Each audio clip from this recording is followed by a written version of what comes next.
Madam, मैं इस सवाल को हल कर सकता हूँ, मुझे एक मौका दीजिए। जब हम जैसे बड़े बड़े टीचर इस सवाल को हल नहीं कर पाए तो यह फटे कपड़े पहना हुआ कचरा बीनने वाला इसे क्या हल करेगा? अरे जाकर कचरा बीन, ये तेरे बस की बात नहीं है। जिस बच्चे को देखकर लोग कचरे वाला समझकर दूर भागते थे, उसी 10 साल के बच्चे ने वह गणित का सवाल हल कर दिया, जिसे देश के टॉप प्रोफेसर भी 20 साल से नहीं सुलझा पाए थे।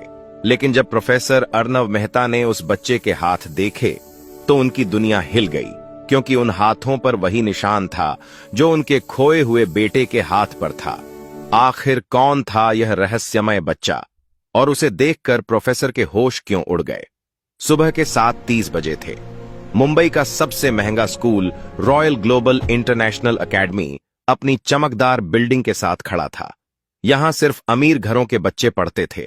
स्कूल गेट पर रोज महंगी गाड़ियों की लाइन लगती थी, लेकिन आज कुछ अलग था। स्कूल की बाहरी दीवार के पास, कूड़े के ढेर के पास, एक 10 साल का लड़का खड़ा था।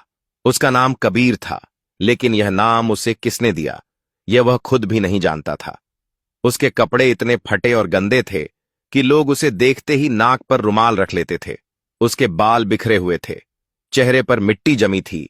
उसके पैरों में अलग अलग चप्पल थीं, एक लाल, एक पीली। लेकिन अगर कोई ध्यान से देखता तो उसकी आंखों में अजीब चमक दिखती, जैसे अंधेरी रात में तारे चमकते हैं। कबीर रोज यहां आता था, कूड़ा बीनने, प्लास्टिक बोतलें, डिब्बे, कागज, उन्हें बेचकर ही उसका पेट भरता था।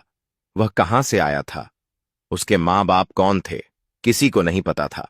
वह शहर के बाहरी इलाके में एक पुराने रेलवे यार्ड के पास रहता था, जहां बेघर लोगों की छोटी सी बस्ती थी। लोग उसे पागल समझते थे, क्योंकि वह अक्सर जमीन पर लकड़ी से अजीब निशान बनाता रहता था। उन्हें क्या पता, वे गणित के सूत्र थे। कबीर को गणित शब्द भी नहीं पता था, लेकिन उसका दिमाग संख्याओं की भाषा समझता था। उसे बोतलों में पैटर्न दिखते थे, तारों में समीकरण दिखते थे। दुनिया उसे कचरा बीनने वाला कहती थी, लेकिन उसका दिमाग ब्रह्मांड पढ़ता था। स्कूल के अंदर आज खास हलचल थी। प्रोफेसर अर्नव मेहता देश के सबसे बड़े गणितज्ञों में से एक थे। उन्होंने विदेशों में रिसर्च की थी, लेकिन उनके जीवन में एक गहरा दुख था। 8 साल पहले एक मेले में उनका 2 साल का बेटा खो गया था। उसका नाम भी कबीर था। उस दिन के बाद प्रोफेसर बदल गए थे। वे कठोर हो गए थे, खामोश हो गए थे। उन्होंने खुद को सिर्फ गणित में डुबो दिया था। आज वे एक खास सवाल लेकर आए थे, एक ऐसा समीकरण जिस पर वे 20 साल से काम कर रहे थे। यह सवाल संख्या सिद्धांत, क्वांटम गणित और अनंत श्रेणियों का मिश्रण था। क्लास में सन्नाटा था। प्रोफेसर ने बोर्ड पर लिखना शुरू किया। संख्याएं, चिन्ह, फॉर्मूले। 15 मिनट तक वे लिखते रहे। पूरा बोर्ड भर गया। उन्होंने मुड़कर कहा, अगर तुम में से कोई इसे कल सुबह तक हल कर दे तो मैं अपनी प्रोफेसरी छोड़ दूंगा और अपनी सारी संपत्ति उसे दे दूंगा। उसी समय खिड़की के बाहर लोहे की जाली पकड़कर कबीर खड़ा था। वह पूरा सवाल देख रहा था। जैसे जैसे समीकरण बनते गए, उसकी आंखें चमकने लगीं। उसे यह डरावना नहीं लगा, उसे लगा जैसे कोई संगीत बज रहा हो। सवाल उससे बात कर रहा था। तभी चौकीदार ने देख लिया। अबे फिर आ गया, भाग यहां से। कबीर भाग गया, लेकिन सवाल उसके दिमाग में बस गया। रात के 12 बजे थे। कबीर अपने कार्डबोर्ड बिस्तर पर लेटा था। 2 दिन से भूखा था, लेकिन उसे नींद नहीं आ रही थी। समीकरण उसकी आंखों के सामने घूम रहे थे। उसे लगा सवाल उसे बुला रहा है। वह उठ बैठा, धीरे धीरे स्कूल की तरफ चल पड़ा। मुख्य गेट बंद था, लेकिन पिछली दीवार टूटी थी। वह अंदर घुस गया। स्कूल रात में डरावना लग रहा था, पर कबीर नहीं डरा। वह सीधे क्लास में पहुंचा। खिड़की खुली थी। स्ट्रीट लाइट की रोशनी सीधे बोर्ड पर पड़ रही थी। सवाल अभी भी लिखा था। कबीर अंदर कूदा, चौक उठाई और लिखना शुरू किया। पहले धीरे, फिर तेज, फिर बहुत तेज। 4 घंटे तक सिर्फ चौक की आवाज गूंजती रही। वह भूख भूल गया, वह दुनिया भूल गया। सुबह 4 बजे पूरा बोर्ड भर चुका था। सबसे नीचे एक छोटा बॉक्स और उसमें अंतिम उत्तर, सिर्फ एक संख्या। कबीर मुस्कुराया, चौक रखी और चुपचाप चला गया। उसे नहीं पता था सुबह उसकी जिंदगी बदलने वाली है। सुबह के 8:30 बजे थे। प्रोफेसर अर्नव मेहता रोज की तरह स्कूल पहुंचे। उन्हें पूरा यकीन था कोई भी उस सवाल को हल नहीं कर पाया होगा। वे सीधे अपनी कक्षा की ओर बढ़े। उनके साथ स्कूल की प्रिंसिपल डॉक्टर नेहा कपूर भी थीं। वे भी देखना चाहती थीं कि क्या कोई छात्र उस चुनौती को पूरा कर पाया। जैसे ही प्रोफेसर ने क्लास का दरवाजा खोला, उनके हाथ से फाइलें गिर गईं। वे वहीं रुक गए। उनकी आंखें फैल गईं। वे पत्थर की तरह खड़े रह गए। बोर्ड पर उनका सवाल हल हो चुका था। ना सिर्फ हल हुआ था, बल्कि ऐसे तरीके से हल हुआ था जिसकी उन्होंने कभी कल्पना भी नहीं की थी। प्रोफेसर धीरे धीरे बोर्ड के पास गए। उनके हाथ कांप रहे थे। वे चश्मा उतारकर बार बार साफ करने लगे। डॉक्टर नेहा ने धीमे से पूछा, अर्नव, क्या यह सही है? प्रोफेसर की आवाज कांप रही थी। नेहा, यह सिर्फ सही नहीं है, यह तो जीनियस लेवल का समाधान है। जो काम मैं 20 साल से कर रहा था, उसे किसी ने एक रात में पूरा कर दिया। वे हर स्टेप देखने लगे। कैलकुलस, अलजेब्रा, ज्यामिति, इतना सुंदर मिश्रण था जैसे गणित नहीं, कोई कला हो। लेकिन सबसे हैरानी की बात हैंडराइटिंग किसी बच्चे की थी, और ऐसा बच्चा जिसने शायद कभी स्कूल भी न देखा हो। प्रोफेसर ने तुरंत सिक्योरिटी ऑफिसर को बुलाया। कल रात का सीसीटीवी फुटेज लाओ। 20 मिनट बाद सिक्योरिटी ऑफिसर सुरेश लैपटॉप लेकर आया। सभी लोग स्क्रीन के पास खड़े हो गए। फुटेज चलाया गया। रात 2:40 बजे एक छोटी सी परछाई दिखी। एक बच्चा दीवार फांदकर अंदर आया। वह सीधे क्लास की तरफ गया, खिड़की से अंदर घुसा और 4 घंटे तक लिखता रहा। सुबह 4:30 पर वह बाहर कूदकर चला गया। सुरेश बोला, सर, यह वही लड़का है जो रोज बाहर कूड़ा बीनता है। इसे लोग कबीर कहते हैं। प्रोफेसर का दिल तेज धड़कने लगा। कबीर नाम सुनते ही उन्हें झटका लगा। उनके खोए बेटे का नाम भी कबीर था, लेकिन उन्होंने खुद को संभाला। यह सिर्फ संयोग भी हो सकता है। प्रिंसिपल ने कहा, एक कचरा बीनने वाला बच्चा इतनी ऊंची गणित कैसे जान सकता है? कहीं धोखाधड़ी तो नहीं? प्रोफेसर बोले, नहीं नेहा, यह सवाल कहीं लिखा ही नहीं है।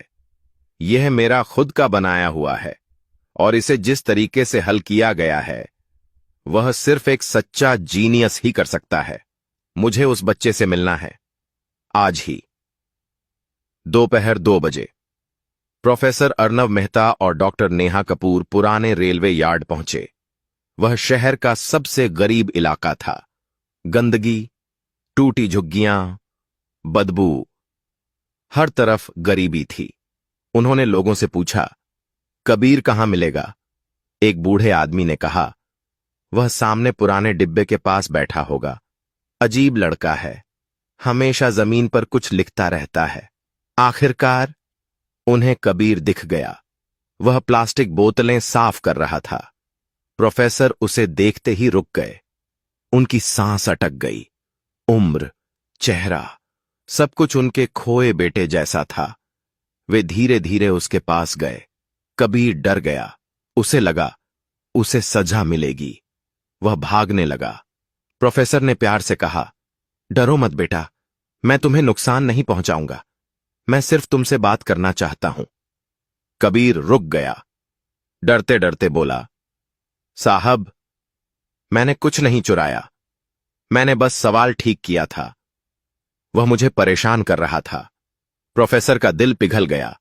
उन्होंने घुटनों के बल बैठकर कहा, तुमने गलत नहीं किया, तुमने कमाल किया है। बताओ, तुमने यह गणित कहां सीखी? कबीर बोला, मैंने कहीं नहीं सीखी, मुझे बस संख्याएं समझ आती हैं। प्रोफेसर की आंखें भर आईं। उन्होंने हिम्मत करके पूछा, तुम्हें अपने मां बाप के बारे में कुछ याद है? कबीर ने सिर हिलाया। नहीं साहब। प्रोफेसर की धड़कन बढ़ गई। उन्होंने धीरे से पूछा, तुम्हारे हाथ पर कोई निशान है? कबीर ने अपना हाथ आगे किया। उसकी हथेली पर तारे के आकार का जन्म निशान था। वही निशान। प्रोफेसर की आंखों से आंसू बह निकले। यही निशान उनके बेटे के हाथ पर था। उनकी आवाज कांप गई। कबीर, यह निशान मेरे बेटे के हाथ पर भी था। कबीर हैरान होकर उन्हें देखने लगा। प्रोफेसर रोते हुए बोले, मेरा बेटा 8 साल पहले खो गया था। उसका नाम भी कबीर था। कबीर कुछ समझ नहीं पा रहा था। प्रोफेसर ने उसका हाथ पकड़ा। कांपती आवाज में बोले, बेटा, मैं तुम्हें एक जगह ले जाना चाहता हूं। वहां एक औरत है जो तुम्हें देखकर बहुत खुश होगी। कबीर डर गया। मैं कहीं नहीं जाऊंगा साहब, प्रोफेसर ने कहा। चलो, पहले खाना खा लो, फिर छोड़ दूंगा। कबीर भूखा था। आखिरकार वह मान गया। प्रोफेसर अर्नव मेहता कबीर को अपनी कार में बैठाकर घर ले गए। रास्ते भर कबीर खिड़की से बाहर देखता रहा। इतनी बड़ी कार में वह पहली बार बैठा था। कुछ ही देर में वे अपने घर पहुंचे। वह एक बहुत बड़ा और सुंदर बंगला था। बगीचा, फूल, फव्वारा, सब कुछ किसी सपने जैसा लग रहा था। प्रोफेसर ने डोरबेल बजाई। दरवाजा खुला। सामने उनकी पत्नी समीरा मेहता खड़ी थीं। उन्होंने कबीर को देखा और वहीं जम गईं। उनका चेहरा सफेद पड़ गया। उन्होंने दरवाजे का सहारा लिया। प्रोफेसर ने धीमे से कहा, समीरा, यह वही बच्चा है जिसने मेरा 20 साल पुराना सवाल हल किया है। समीरा धीरे धीरे कबीर के पास आईं। उन्होंने उसका चेहरा गौर से देखा। आंखें, नाक, माथा, सब कुछ उन्हें जाना पहचाना लगा। उनकी आवाज कांप गई। अर्नव, यह हमारा कबीर तो नहीं? प्रोफेसर बोले, इसके हाथ पर वही तारे का निशान है। समीरा ने तुरंत उसका हाथ पकड़ा। निशान देखते ही वे फूट फूट कर रो पड़ी। उन्होंने कबीर को गले लगा लिया। बेटा! कबीर घबरा गया, लेकिन उसे अच्छा भी लगा। किसी ने उसे इतने प्यार से पहली बार छुआ था। समीरा उसे अंदर ले गईं, उसे नहलाया, नए कपड़े पहनाए, खाना खिलाया। जब कबीर साफ सुथरा हुआ तो वह बिल्कुल किसी अमीर घर के बच्चे जैसा लग रहा था। समीरा की आंखों में आंसू थे। उनका दिल कह रहा था, यही उनका बेटा है, लेकिन दिमाग मान नहीं रहा था। रात को जब कबीर सो गया, प्रोफेसर और समीरा बैठकर बात करने लगे। समीरा बोली, मुझे लगता है यह हमारा कबीर ही है। प्रोफेसर बोले, मुझे भी ऐसा ही लग रहा है, लेकिन हमें पक्का सबूत चाहिए। अगले दिन उन्होंने डीएनए टेस्ट कराने का फैसला किया। कबीर को अस्पताल ले जाया गया। सैंपल लिया गया।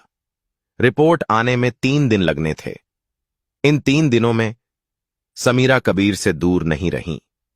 उसे कहानियां सुनाती, खिलाती, सुलाती, जैसे 8 साल का खोया प्यार एक साथ लौटा हो। उधर प्रोफेसर ने स्कूल में कबीर को सम्मानित किया। सभी टीचर हैरान थे। जिसे वे कचरा बीनने वाला समझते थे, वह गणित का जीनियस निकला। 3 दिन बाद रिपोर्ट आ गई। प्रोफेसर और समीरा डॉक्टर के केबिन में बैठे थे। दिल जोर जोर से धड़क रहा था। डॉक्टर ने मुस्कुराते हुए कहा, बधाई हो, यह 100% आपका बेटा है। समीरा रो पड़ी। प्रोफेसर की आंखों से आंसू बह निकले। 8 साल बाद उन्हें अपना खोया बेटा मिल गया था। लेकिन अब सबसे बड़ा सवाल था, यह 8 साल कहां था और इतना गणित कैसे सीखा? जब उन्होंने कबीर से पूछा तो उसने कहा, मुझे अपना अतीत याद नहीं। मैं बस रेलवे यार्ड के पास रहा हूं। कुछ बेघर लोग मुझे जानते थे। एक बुजुर्ग मेरा ख्याल रखते थे। प्रोफेसर उन्हें ढूंढते हुए पहुंचे। उनका नाम था शंकर काका। शंकर काका बोले, साहब, यह लड़का 8 साल पहले मिला था। बहुत बीमार था, कुछ याद नहीं था। मैंने इसे संभाला। यह हमेशा किताबों में घुसा रहता था, पुरानी रद्दी की किताबें पढ़ता था। मैं तो पढ़ा लिखा नहीं, लेकिन यह सब समझ जाता था। ये हवा में उंगली से भी लिखता था। मुझे लगता था पागल है, पर यह तो जीनियस निकला। शंकर काका की आंखों में आंसू थे। वे बोले, साहब, आज इसे इसका घर मिल गया, अब मुझे सुकून है। प्रोफेसर ने उनका हाथ पकड़ा, कहा, काका, आपने मेरे बेटे को बचाया है, आप हमारे परिवार का हिस्सा हैं। कबीर अब अपने असली घर में था। उसे अच्छा स्कूल मिला, अच्छे कपड़े मिले, मां बाप का प्यार मिला और दुनिया को मिला एक नया महान गणितज्ञ। लोग उसे अब कचरा बीनने वाला नहीं, बल्कि मैथ्स मिरेकल बॉय कहने लगे। लेकिन कबीर कभी नहीं भूला अपना अतीत, अपनी गरीबी, और वही उसे महान बनाता गया। उसने बड़े होकर गरीब बच्चों के लिए स्कूल खोले, ताकि कोई जीनियस गरीबी में खो न जाए, क्योंकि हीरा चाहे कचरे में मिले, हीरा ही रहता है, और असली पहचान एक दिन दुनिया के सामने आ ही जाती है। हीरा अगर कचरे में भी गिर जाए तो उसकी कीमत कम नहीं होती, बस उसे पहचानने वाली नजर चाहिए। और उस दिन दुनिया ने नहीं, एक बाप ने अपने हीरे को पहचान लिया। ऐसी ही सच्ची भावनाओं से भरी कहानियों के लिए हमेशा जुड़े रहिए रुद्रू स्टोरीज के साथ। और कमेंट में सिर्फ जवाब मत लिखिए, अपने दिल की सच्ची बात दिल से लिखिए। अगर यह कहानी आपके दिल को छू गया तो वीडियो को लाइक कीजिए, शेयर कीजिए, और ऐसे ही सच्चे, गहरे और दिल को झकझोर देने वाले कहानियों के लिए चैनल रुद्रू स्टोरी को सब्सक्राइब करना मत भूलिए। मिलते हैं अगली कहानी में, जहां फिर एक फैसला, एक खामोशी और एक सच आपका इंतजार करेगा। जय हिंद, जय भारत।